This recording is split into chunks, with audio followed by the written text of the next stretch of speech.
Hello and welcome to another episode of the Melbourne Athlete Development Podcast. Today we're very fortunate to have all the way from Belgium, Freek Van De Casteele. Freek, thank you very much for being here today. Yeah, thanks for having me. Glad to be here. So, to give some context for this conversation, can you introduce who you are, what you do, and describe some of the research that you're currently doing? Sure. So I'm a PhD student at Ghent University in Belgium, and my research topic is on investigating non-invasive methods to estimate fiber type composition, and then also seeing what the impact is of fiber type composition in sports performance, mainly in soccer. So I'm a third-year PhD student, and the reason why I'm in Melbourne now was because I was on a research stay in Gold Coast at Griffith University with a team of Philip Bellinger and Professor Claire Moynihan. And so now I got some time to travel and fly back in 2 days back to Belgium. So you mentioned one of the key things you're doing with your PhD is looking at non-invasive methods to look at fiber type composition, because I guess until recently you can elaborate. The way that we look at fiber type composition is taking a muscle biopsy, which is actually quite an invasive procedure. So can you describe how it's typically done and what you're actually doing now to look at it in a non-invasive way? Yes. So the classical measurement to determine fiber type composition, and it's still regarded as the gold standard method, is taking a muscle biopsy. So essentially, the tissue is it's given anesthesia locally. A little incision is made, and then you go with a Bergström needle most of the time, like a 5 millimeter diameter needle into the muscle, so through the skin, through the fascia, into the muscle. You cut. Painful. It's not comfortable. I would say there's a large variation in how people experience it. Some people don't move an inch, and then others find it terrible. Yeah. Have you had it done yourself? Yeah, I've had it twice. Yeah, okay. I just don't think it's really comfortable. Yeah. But then, you literally cut some muscle tissue out of there, and then you do an evaluation of the muscle tissue. There are different methods to do so, to determine the ratio of fast and slow twitch fibers in that small piece of muscle tissue. As opposed to now, what are you looking at doing to do a non-invasive measure of it? Yeah, so at my team, so the team of Professor Winderave, he developed a technique in 2011 already, where we place the participants or the athletes under an MRI scanner. And the method we use is proton magnetic resonance spectroscopy. And what that allows us to do is we can select a volume in the muscle. So we place an imaginary box in the muscle and say, okay, this is the area in the muscle which we want to investigate. We perform the scan, and from the scan, you get information about metabolite concentrations in that volume. And the metabolite we look at is carnosine. So carnosine is a metabolite in your muscle. It's actually a buffer. So it can buffer hydrogen ions which get produced when you're exercising really intensely. And we know that the concentration of carnosine is about twice as high in fast twitch fibers as compared to slow twitch fibers, which makes it, or you can look at it as an estimator for muscle fiber type composition. Yeah, you mentioned the gold standard being still taking the biopsy, but how accurate do you feel that this method is? And do you think that level of accuracy is acceptable given the payoff that you get from not having to actually cut out tissue? I would say it doesn't really. And the reason is because it's a really variable method. Like, first thing, you're only looking at like a really minuscule piece of muscle, and only looking at a few hundred fibers, whereas the total muscle is composed of multiple hundreds of thousands of muscles. So it really depends on which fibers did you take out of the muscle and did you evaluate, and you're only looking at like less than 0.01% of the total muscle. And we also see it when we take multiple biopsies in one muscle from There the is same variability. participants. There's a large variability. Yeah, I was going to say based on whether it's more superficial or deep or proximal or distal. Yeah, so what we see is that like proximal and distal doesn't really matter. Like there's no systematic difference. There's a lot of variation, but it's not that proximal is faster than distal. And then deep and superficial, the research is a bit more, there's not really a consensus, but some research indicates that the more superficial parts are faster than the deeper parts. Yeah. Why do you think that is? Good question. Yeah.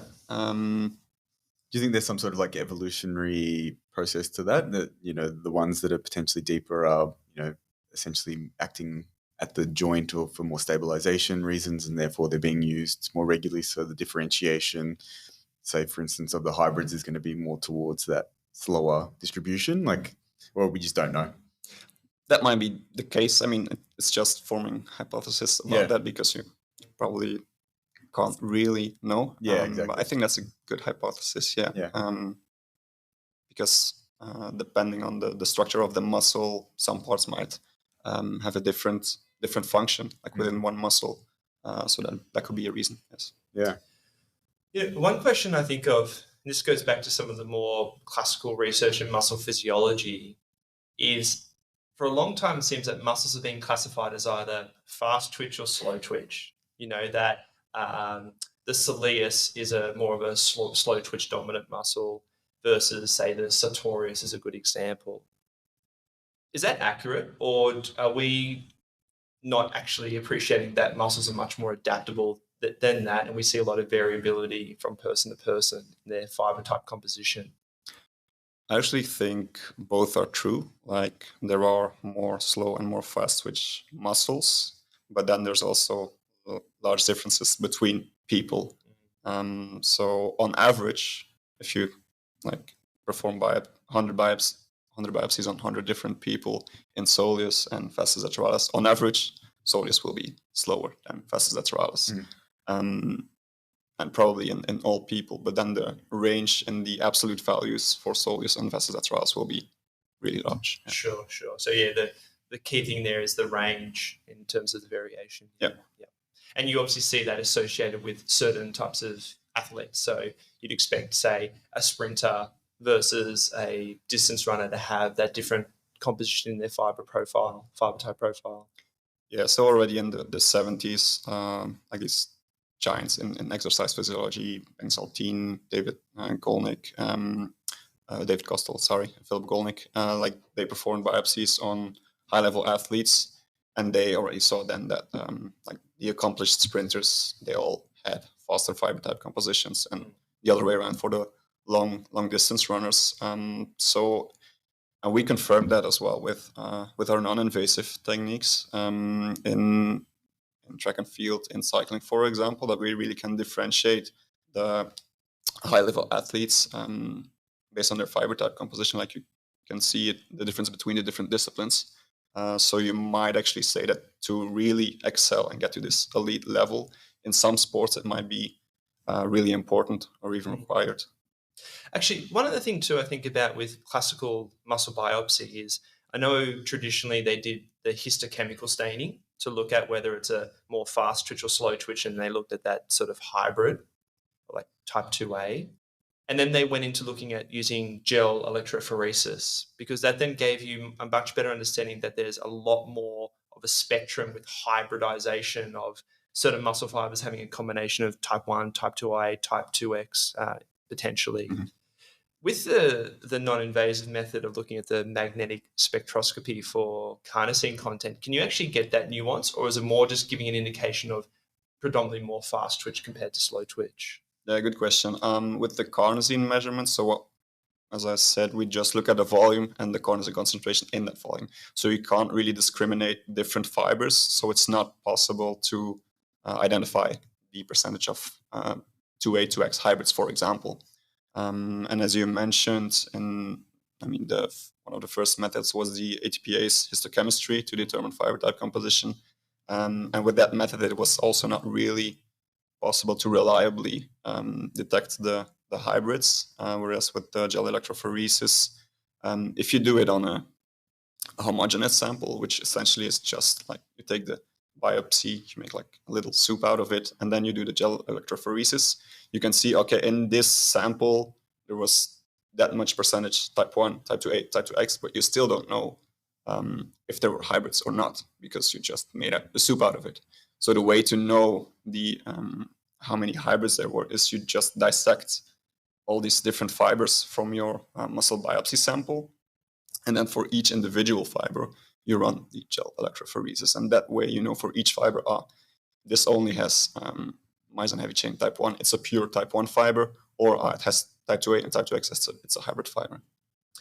With this non-invasive method, is it only being used in research, or are you starting to see people use it clinically to try and profile an individual athlete to get an idea of, say, their injury risk profile and potentially like their training, how you train that individual?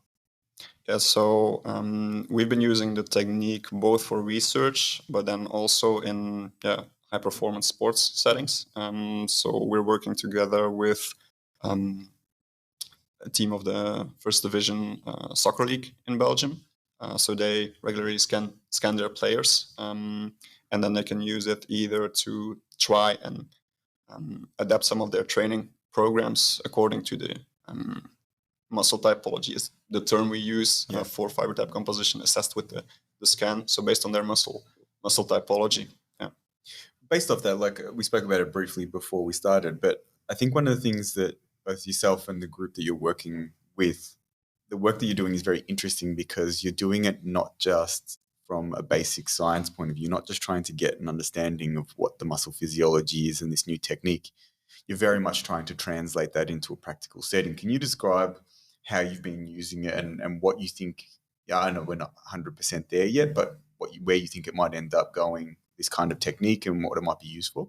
Sure.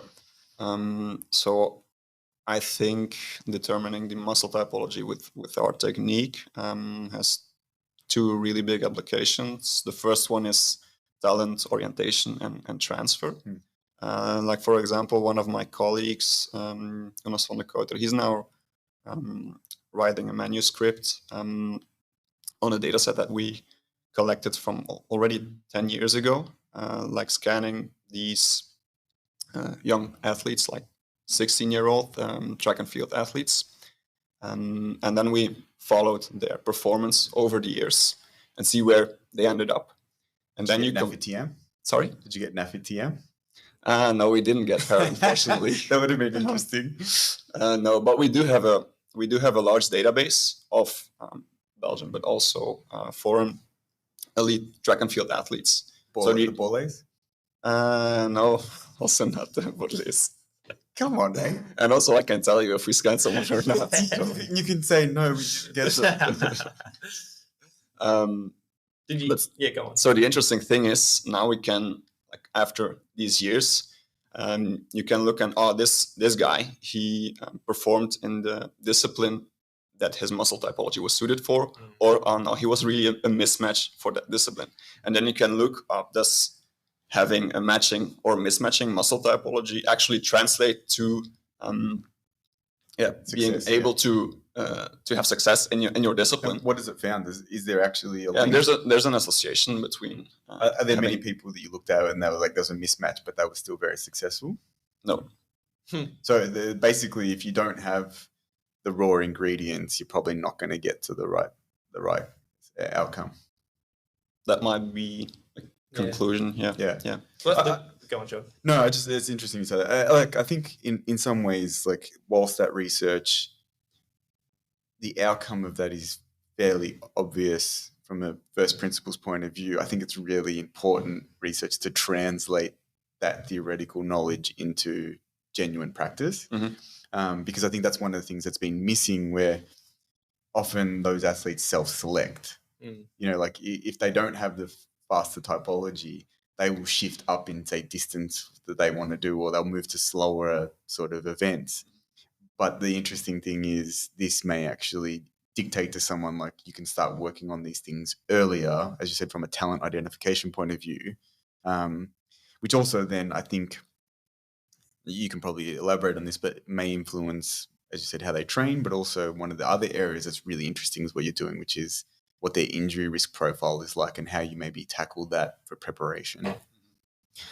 Yeah, so one really cool example I find is we scanned a younger BMX athlete, and we actually saw that his muscle typology was rather slow, whereas for the elite BMX athletes, they're really explosive. They've got fast muscle typology. It's actually the fastest one of all the the cycling disciplines we performed scans on. And he actually transitioned to road cycling, and he's actually quite a good road cycling road cyclist now. Yeah. And then the second thing you alluded to was individualizing training. Yeah, our team has done some research on that, but also the team at Griffith University, like Philip Bellinger, he conducted a study in middle distance runners. So he performed the scan. What he saw was that there were no people with fast muscle typologies, which is what you might expect because they're accomplished middle distance runners. So he found guys with intermediate and then slow typologies. We always classify them either slow, intermediate, or fast. Well, actually, just on that, what's the differentiation? How do you, obviously, as you said before, if the carnosine content's double, say one area to the other, you know that it's fast or slow. But how do you actually work out the intermediate? What's your definition at the moment for that? Yeah. So what we do is we get the absolute carnosine concentration, and then we compare that to our reference population of 163 men, just active people, not active in a specific sports, or 112 women. So we calculate a Z-score, and then we say if you're standard deviations. And then if they have a Z-score lower than minus 0.5, we categorize them as slow. Between minus 0.5 and 0.5 is intermediate, and then greater than 0.5 is a fast typology. So that's how we classify them. Yeah, keep going. Sorry, and so to get back to the middle distance runners. So what Dr. Ballinger did was he let them perform their regular training volume for a period of time, and then he increased the volume for 3 weeks. So plus 10% of training volume first week, another 10% second week, and third week, and then he compared the performance after that 3-week overload training period with their performance prior to starting the overload, and he saw that the people with the slow typology, they didn't really have a decrease in performance, so they were able to cope well with the overload, whereas the intermediate typology ones, they were a bit overreached, you could say, because they really saw a drop in their performance. Yeah, I think that's, like Jack and I have been talking about this a fair bit because we work with a lot of sprint athletes and sprint coaches, and we get these different profiles coming in, and we often have to educate the coaches of trying to work out what that profile is, and you can do it very functionally. And as you said, people sometimes self-select, but it's very obvious if you start increasing the volume on an athlete and they either don't go backwards or they start growing, then actually they're more suited towards more volume of training, and maybe they are a little bit more of that intermediate, or in sprint events they're probably not going to be slow twitch, but they're more towards a intermediate, versus the people who you give them more and they start falling apart. That they're much more in that fast twitch category, and you need to actually appropriately apply that to those individuals, because otherwise there's just such a mismatch in what is going to help them improve. I think particularly too, where in Australia, I'm not sure what it's like, for instance, in Belgium, there is a predisposition to assume that more is better. Yeah. So that is, if you are someone who's dedicated, who's committed to getting better, you should do more training. Do that extra lap, do that extra rep. We should ask Freek. What's the in say Belgium, and I'm sure it definitely changes country to country, but what is the overriding sentiment as an approach to training? Is it all about work hard? Is it do as little as possible? Work smart. We're lazy, work smart? What's the general? Because we'll explain the Australian one to you, but do you mean like in general population or like the high performance? I guess it's actually both. It'd be interesting, to hear both perspectives. I would say it's definitely not the same as the Australian one. I mean, I was in Gold Coast and 5 a.m, everyone's running. Particularly in Queensland. So I can see that's a different mentality. I mean, people, appreciate you and admire you if you're active and you're into sports, and but it's not really the more the better. Because like you would know this, even you're a fan of football. Yeah. All right. So obviously Soccer. Yeah, football. Yeah. Belgium is obviously a very, very highly rated team internationally. Australia, not so much. But if you play Australia, you know that we're going to run all day. Our skills are shit, right? Our tactics so. But it's going to be very physical, and we are very, very, very well conditioned. And the reason that not only we have that is our mentality in Australia, it comes actually a little bit to do with our general cultural approach, which is the worst thing you can be in Australia, I think, is a dole bludger. What's that? Someone who doesn't have a job and just gets welfare from the government. Okay. Right? And because of that, like, it's very heavily embedded into Australian culture that you work hard. If you work hard, you're a good person. You know, people work a lot. We don't rest enough. We like vacations and things, but we're very much people that, like, when you work, you try and work hard. There's a real badge of honor for busyness to say, you know, I've done 100 plus kilometers of running this week, and I swam, 15 kilometers, and I rode 200 kilometers. It's very much a volume game, as opposed to if you said to someone, "Oh, I squatted 2 times my body weight today in the gym," they look at you going, "What? Is that good? Is that relevant?" So there's very much a culture towards the way if someone runs a marathon, that's a good achievement. Honor, yeah, it's a good achievement regardless. But as opposed to saying, "Oh, yeah, I ran 10.5 for 100 meter," that, again, they look at you going, "Is that significant? Is that useful? Is that right?" So it's more about the work you put in rather than like the output. Absolutely, exactly. And it's a really interesting thing is that very heavily influences the way that we approach training and sport.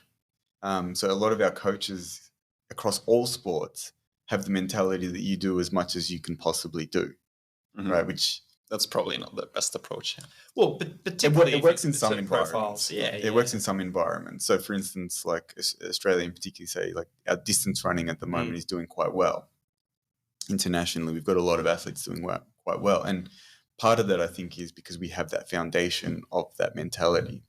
But our sprint events have been poor for a really long time. Now we have patches of success, but a lot of it, I think, has to do with this mentality of the coaches not thinking smart or profiling to the level that you're discussing. They're actually just like, oh, if we do more of what was working, that will be better. And it's not necessarily the case. And I think, I mentioned to you before, it was a very foreign concept to people.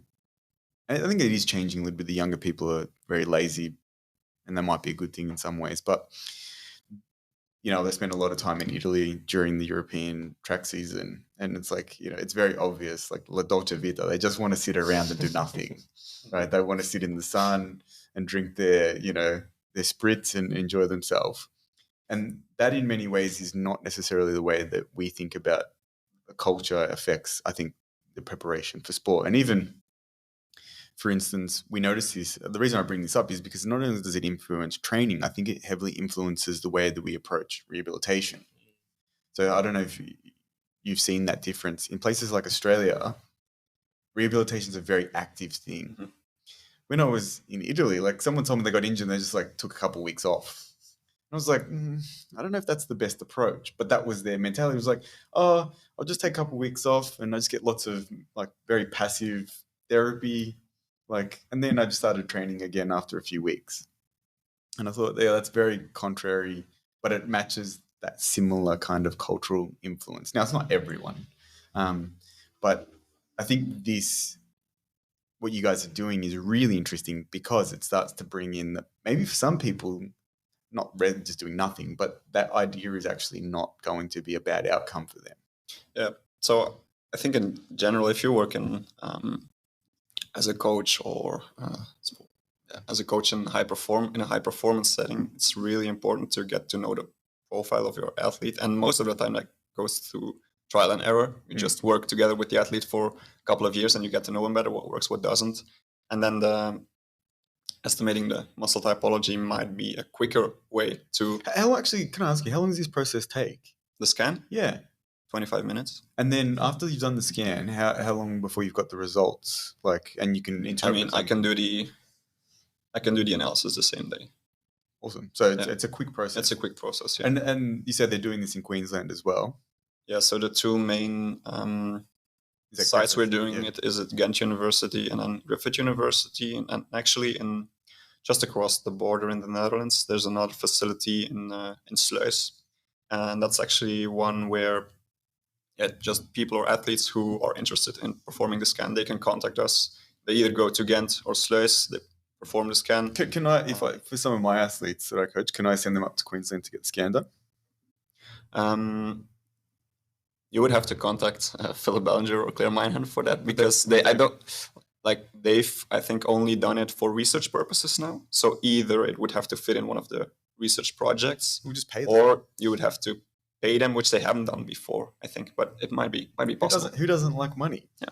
But do you see it in the future where it will become much more commercially available? Because this is something that John and I have spoken about before with training interventions, whether it's from a rehab or high performance standpoint, is starting to be a bit more nuanced and tailored with how we program interventions. And part of this is about understanding muscle fiber typology. And there's things that we perhaps can think about clinically that are related to someone's muscle fiber profile. But obviously, if we can start to quantify it, it really helps to make it very clear about what type of an athlete that would be. So is that something that you think will happen over time, that it will become more commercially available to general population? Yeah, so maybe like 3 years ago, that was really the way we wanted to go, to make it commercially available. And I mean, people can contact us to get a scan performed, and we deliver them the results and some advice. But then recently I conducted a study in which we also looked at different non-invasive techniques, sometimes a bit more easy to assess. And yeah, eventually we probably want to put out some kind of framework that says if you want to estimate fiber type composition and you only have these methods to your disposition, you'll be able to quantify it with this level of certainty or uncertainty, but you might be, yeah. Some of the research you and your team have been involved in is looking at muscle fiber typology in football, and looking at the association with things like fatigue through a football match and also injury profile. Can you talk a bit about some of the findings from your research and some of the clinical implications you think it has? Yeah, sure. So my co-supervisor, Dr. Eline Lievens, she conducted a really cool study in which she prospectively monitored like over 100 football players, a team in the Belgian First Division and then one in the English Premier League as well. So she estimated fiber type composition in those players and then looked at hamstring strain injuries over 3 seasons. And the most important finding was that the players with a fast typology, they had a 5.3 high risk of sustaining a hamstring strain during those three seasons. And at the moment, what's your interpretation of that? So there's a few potential mechanisms behind it. The first one would be that fast twitch fibers in itself, they're less robust than slow twitch fibers. That's something I never quite understood, in the sense of I would have thought they'd need to be more robust because they're obviously exposed to potentially higher magnitudes of force. Well, the first thought that I have, and this is why I asked that, is that the reason that the risk is higher is because they're actually being trained incorrectly for their typology. So that's the second mechanism, I think. But like the first one, it's just in the fiber itself. For example, they have smaller Z discs. The titan is less elastic. So if strain is imposed on those fibers, they might be less resistance to the strain. And then, as you said, they contract faster. They produce a higher power. So you even increase the imbalance between the strain and the tolerance to strain. And then the second thing you said was about the incorrect training. I think that relates to fatigue, because we know that these fast typology players, as we already said, with the middle long distance runners, they might not always be able to cope with high training volumes. And then secondly, we also saw in a lab study. I think that like one of the things that frustrates me is that they say they're not able to cope with high training volumes, but that's not necessarily true. They're not able to cope with the wrong high amount of training volumes. So like if you give, for instance, a very speed dominant athlete lots and lots of endurance running, it actually destroys what they're good at, but also makes them less resilient to the thing that they're good at as well.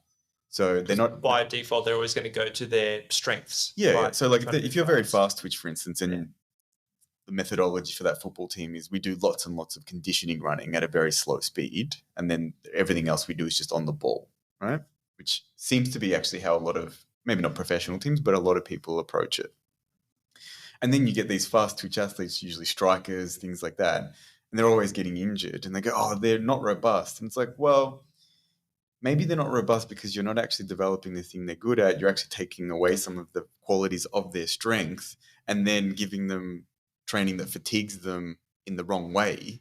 And so you haven't actually built up the qualities that they need to actually carry out the job that they're imposed to do in the game. One thing I was going to ask, I'm throwing a lot of questions Sorry. at you at the moment, because I was going to, you brought something that you mentioned then is the other thing I remember from that study is when you look at categorizing like the attacking versus midfield versus defenders, you tend to think of, say, attacking strikers being more fast twitch dominant, but that study didn't actually find that, did it? It found actually there's quite a bit of variation with regards to position and fiber typology. Yeah, so in that study, we didn't find differences, and we only looked at attackers, midfielders, defenders, and goalkeepers, so 4 categories. But it's actually more nuanced. I mean, you have like the center strikers, and then the wingers, and then you have central midfielders, wide midfielders. And so we did that vary when you? So we investigated that again with 6 positions now, and we still didn't find significant differences. So we think that because there's so many other factors determining how well you perform as a soccer player, technique, tactics, everything else, that it doesn't really determine for which position you're most suited for, or at least it's not a determining factor. Yeah, for the position. That makes sense. Yeah. Well, I was going to say that maybe because we've thrown about 3 or 4 questions at you without giving you an opportunity to answer, but like going back to your point, John, about that mismatch between training for the individual phenotype.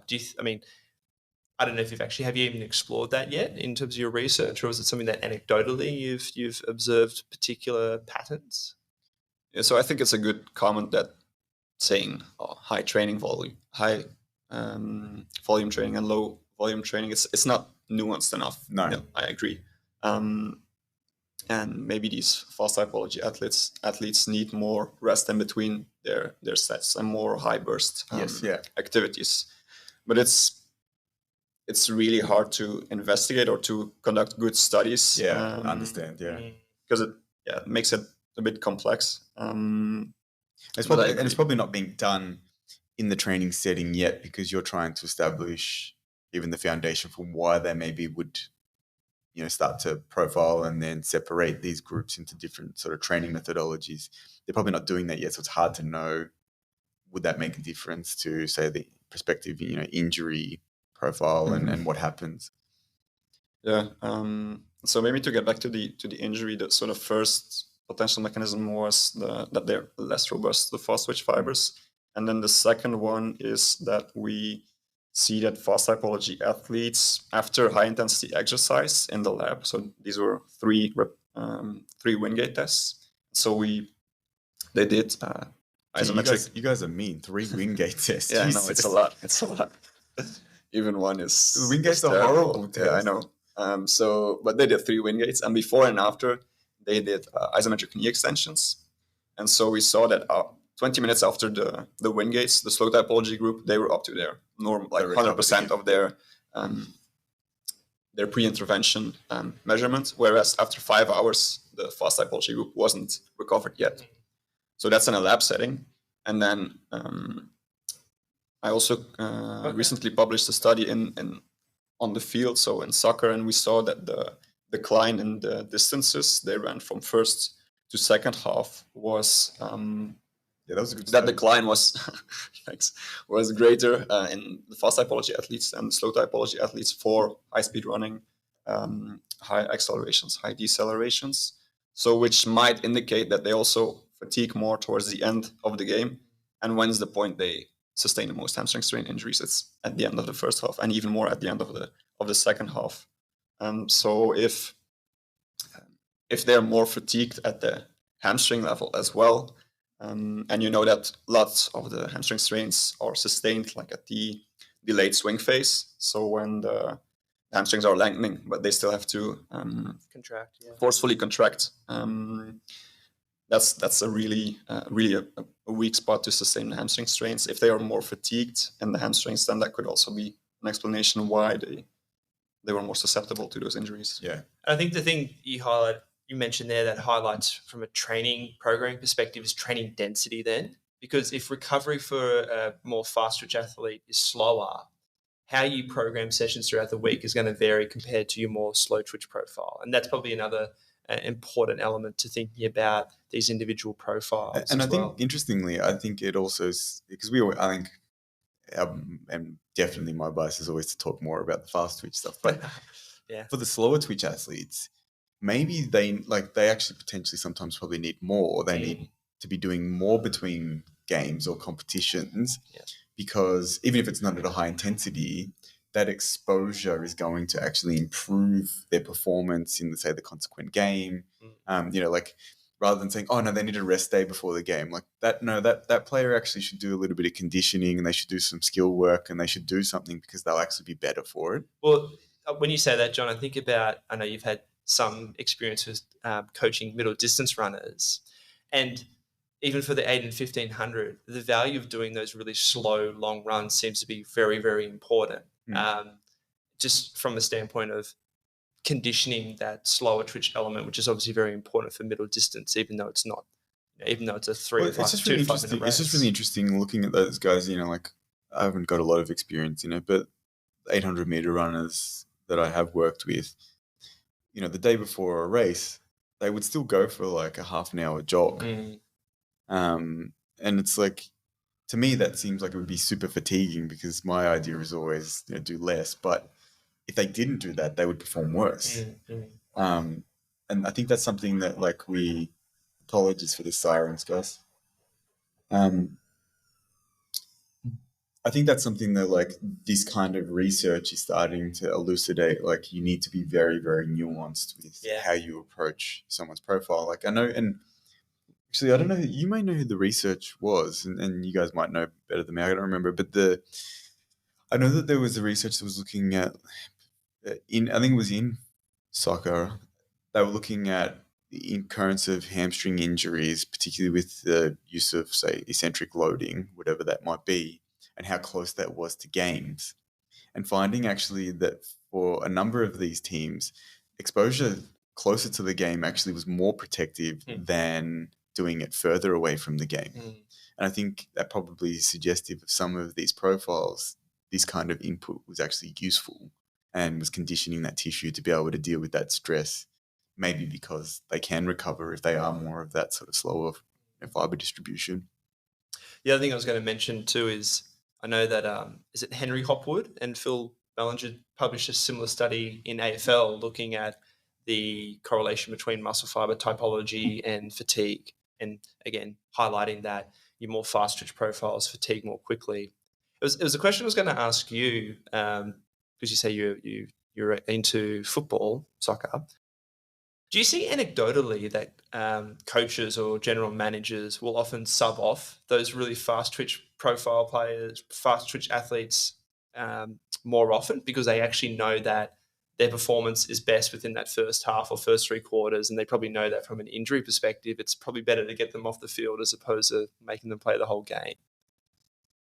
Yeah, good question. I actually looked into this, like the substitutions, but in soccer, we didn't publish it, and there seemed to be a trend, but it wasn't really obvious, so that the coaches naturally substituted the false typology players a bit more, but it wasn't really a clear pattern. So I wonder if they intuitively just picked up, like, I'm not going to get anything out of them after 65 minutes or 80 minutes or whatever. Like, I'm better off bringing on a fresh player because they're not going to find a second wind. Yeah, the problem with these studies is always there's so many things influencing the game, of course, the score. Maybe a player gets injured. You want to change your formation. Most of the time, those are more the reasons why you would substitute a player rather than necessarily he's fatigued or something. Yeah. What research are you looking to do next with your work in terms of, are you exploring more about this correlation between fiber typology and injury risk? Are you looking at interventions for different types of fiber type profiles? Are you whereabouts are you wanting to take your research? So personally, I've got another soccer study in the pipeline. So now I only looked at decline in match running metrics from first to second half. But there's so much happening in the first and in the second half. So we want to be a bit more nuanced, more detailed, and start from the raw tracking data, and then look at second values, embedded values, to get like really the pattern of their match running, and then see if muscle typology is an influencing factor there. And then I also will be finalizing the study I briefly mentioned, in which we looked at different possible non-invasive measurements and compared those to the biopsy measurement. Have you heard of anaerobic speed reserve? That stuff from Gareth Sanford. Yeah. Because again, when we start talking about fiber typology, when you think about anaerobic speed reserve, there's basically two ways you can look at improving that. Either improving top speed, because then obviously everything is relatively easier, soft, or improving your aerobic capacity. And this is a question to think about, particularly in a team sport like soccer, where you have a variety of different athletes. Do you think that it makes sense then to, for instance, more the fast twitch profiles, to think of, do we work to your strength and build up your speed? Or do we'll work on your weakness and try and build up your aerobic capacity, and vice versa for the slow twitch profile? Do you think about speed, or do you think about building up that aerobic, maximal aerobic speed, essentially? I mean, this is probably more of an anecdotal thing and personal opinion. I want to hear your answer, but I actually think thinking about this, I'm not going to say anything, but I think your research actually makes it very clear. So I would say go with your strengths. Because it might be that the training you're doing to improve your max speed, if you would do that for the fast typology athlete, although there's no really strong evidence that would be the better training method, it seems likely that it would be the case, because if you want to improve your maximal aerobic capacity, that would involve more endurance type activities, which might be less suited for those type of athletes. I think the thing tier 2 is, this comes to the idea of genetics versus environment, where clearly there is a lot of adaptability, but how much do you want to try and change a zebra's stripe, so to speak? Do you really want to try and make a really fast twitch individual who's got great speed capacity to become an endurance type athlete, and vice versa? How fast, I mean, you know this better than all of us, John, but how fast are you going to get a slow twitch person? Well, I think your research and your team that you're working with is actually probably pushing that understanding towards working on people's strength more and more, because not only, we know that obviously some of their functional output is more, or not more, but it is related obviously to the neurological input, but there is peripheral architecture that exists that if you want to change, it's going to take a lot of stimulus to change. If you want those hybrid fibers to shift one way or the other, you need to expose them to a fair amount of environmental training stress. And if you're doing that, you're essentially asking for a lot of change to occur. And is that a good thing? Because at the end of the day, that's not only going to take a lot of input, but it potentially, as you mentioned, takes away what they were designed to do. And it's kind of like saying, I'm going to use a Ferrari to do a rally race. It's it's a fast car, but it doesn't do rallies. Why are we putting it on an uneven surface in the dirt? And I also wonder then too, like, do you want to play that experiment? Do you want to try that experiment to begin with? But to at a certain point in your age, how adaptable would that become? You know, if you have an athlete in their early 20s and they've got a good training history, trying to undo that actually is, well, you would think is actually more dangerous than good, you know, and that's only going to become more and more obvious as you get older. And I think it goes back to your point before, John, of like, I think we naturally selectively choose what sports we do based on some of the physical attributes we have. I think there's a psychological component to that. It's like you choose a sport because you're good at it. Yeah, exactly. You're not going to just stick with something that you're horrible at. Yeah. And so it self-selects. And a lot of it, as you said, like the typology probably drives, not so much probably with skill sports. I think with sports like soccer, like it's such a skill-based sport and how well you read the game and your actual physical ball skills and all those kind of things that it probably the typology maybe more selects what position you play and what type of player you are, not so much whether you play the sport. And even not the position.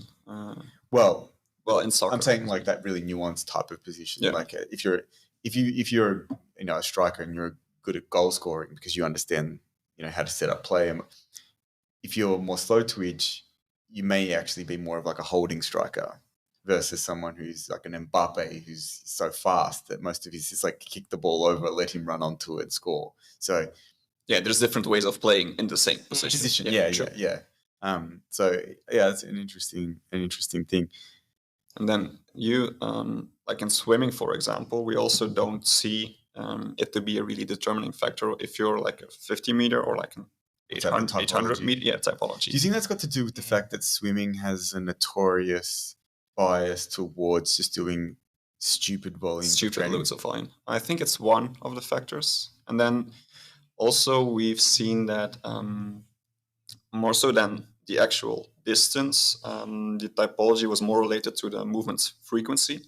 And so in running, your stride frequency, the difference between a 100-meter sprint and a 10K or a marathon is much larger, the movement frequency, as compared to like your swimming stroke rate between the 50-meter and the 800-meter, for example. Same for cycling. If you compare BMX or track cycling with road cycling or climbing, the difference is much larger. So that's another reason. And then also you've got the large resistance of the water. So it might be that just swimming technique is much more important than the muscle typology. Yeah, I think about then, you mentioned it before about Titan being stiffer in fast twitch profiles, which to me actually makes sense to an extent of Titan having that ability to like create more, store more force with active contraction, but that's dependent on having a ground reaction force to store that potential energy, where like in swimming, there is no ground reaction force. Yeah. The only resistance. Like you will get that stretch based on, and that's why I always talking to swimming coaches always why like they're thinking about like get length and almost grab as much water as you can because you're trying to create as much of that elastic storage to then bring through. Yeah. Another question I had, which I'm not sure if you have an answer for or not, is your non-invasive method for looking at fiber typology is about quantifying carnosine. Carnosine is a nutrient found exclusively in animal products. And I was interested to know whether you know of any research showing a correlation between any particular dietary patterns to fiber typology or a shift in fiber typology. Yeah, so our group has done some research in the past on this. And there's one study comparing long-term vegetarians with just regular Western omnivore diet. And like long-term vegetarians means like over 8 years. So really long-term. And there we see that the carnosine content in the skeletal muscles is about 20% lower on average in the vegetarian group as compared to the omnivore group. Is that suggestive that they are more of that slower twitch? That doesn't really suggest anything about muscle fiber type composition, but that's the reason why we exclude vegetarians from our other studies, because it would confound the relationship between carnosine and fiber type composition. Do you think it affects fiber type composition? If it's real, the eating meat or not eating meat, I don't think so. No. Do you think if you like during your development, it would?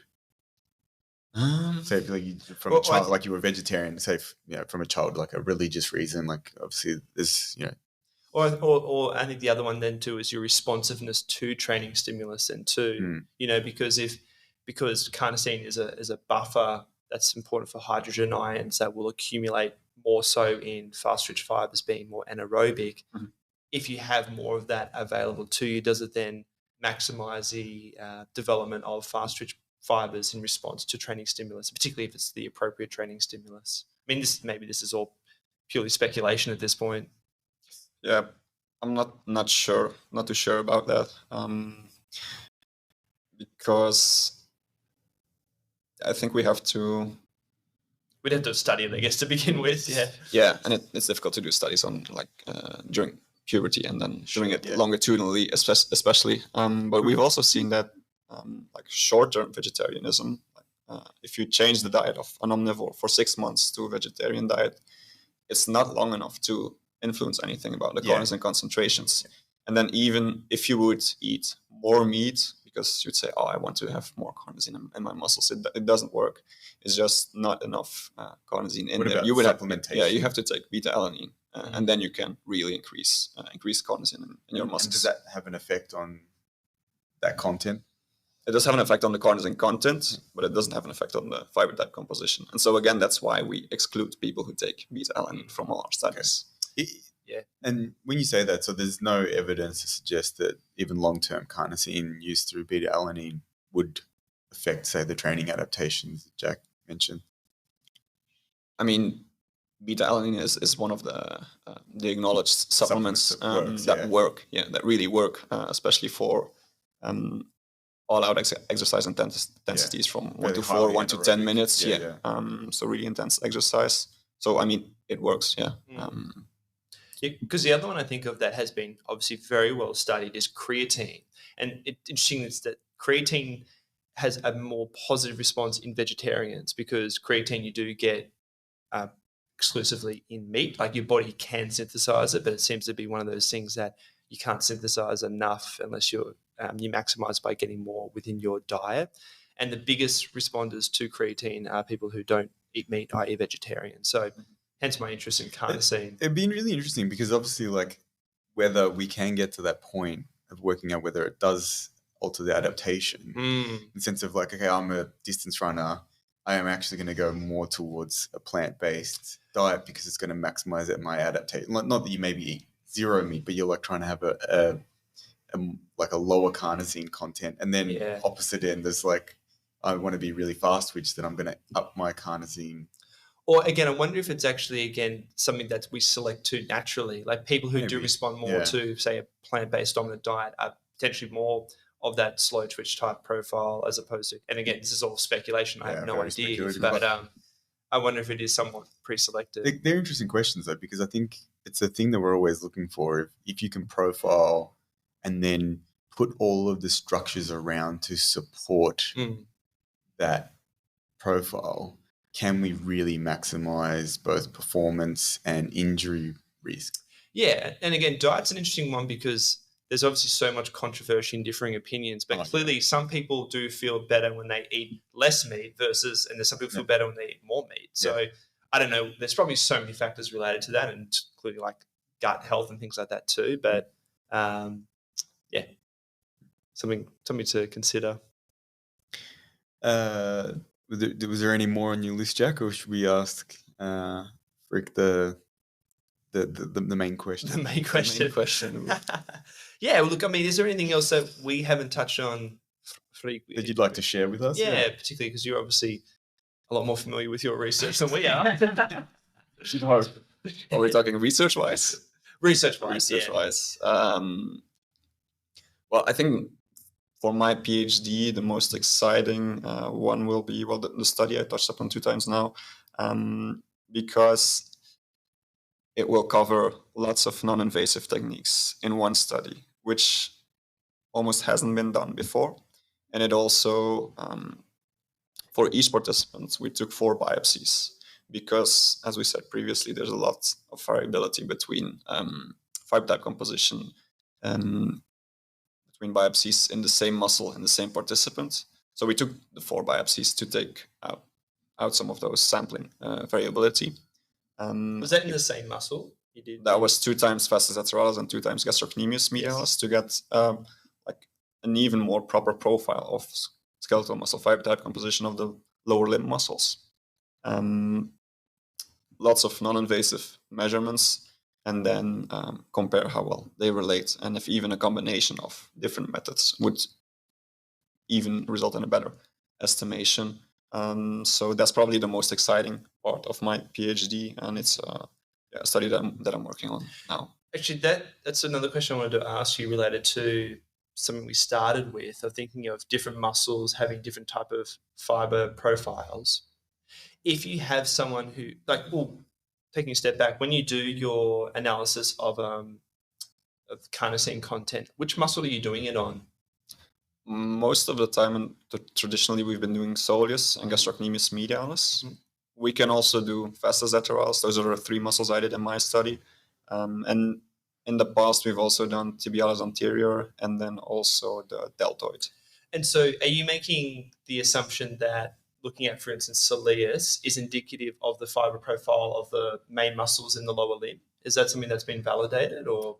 Yeah, so there's a really, really good and high correlation between carnosine values across different muscles, sure, like soleus, gastrocnemius medialis, vastus lateralis. So that is an assumption that we make. Yeah. So for a trained individual, you're seeing that general transition towards a particular muscle fiber typology globally. It's quite homogenous through the body, or the trained area in terms of like the lower leg, for instance. Yes, in carnosine, yes, we see those high correlations. Yeah. So a question we do like to ask our guests is there actually anything else that you're doing outside of your work, outside of your research, that you're learning about or you're interested in? When I get back to Belgium, I'm picking up learning Spanish again. Oh, yeah. So that's one thing. And I still played soccer until last year. But yeah, I stopped because I came to Australia and wanted to get into some other sports as well. So I'm getting more into running and trail running. I actually did 2 trail running races in Southeast Queensland. They have like a trail running series. Awesome. So I competed in 2 races there, which went pretty well, actually. Have you done the profiling on yourself? Have you changed your training? I'm really slow. Yeah. I've got like minus 1.75. What do you think my profile would be like, John? Yours minus 1,000. You probably speak you obviously speak at least 2 languages already, don't you? Dutch and English, but yeah, I speak Dutch, English, and then French as well, and then a little bit of Spanish. Yeah, very impressive, mate. It's one of the advantages Europeans have. You already speak typically at least 2 languages. Yeah, so picking up Spanish will be easy. Yeah, it's not too bad. Yeah. All right, Freek, thank you so much. We really appreciate you not only coming and chatting with us and sharing your knowledge, but being so open with your information, and also taking the time to actually come in person. It's really nice having people actually in here with us rather than just online. So thank you very much. We very much appreciate your time. Yeah, you're welcome. I really enjoyed it.